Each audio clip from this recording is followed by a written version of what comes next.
Para sa bagong episode ng Tara G, isang budget mini resort hotel ang aming natagpuan sa lungsod ng Lucena.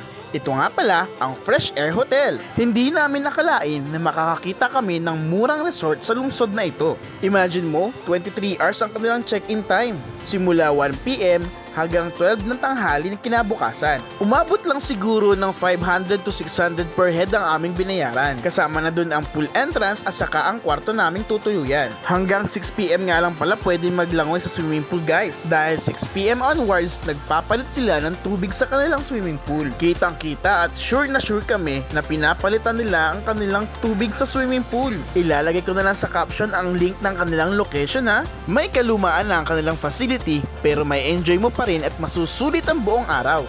O ano ka G? Hanggang sa susunod na episode, see you!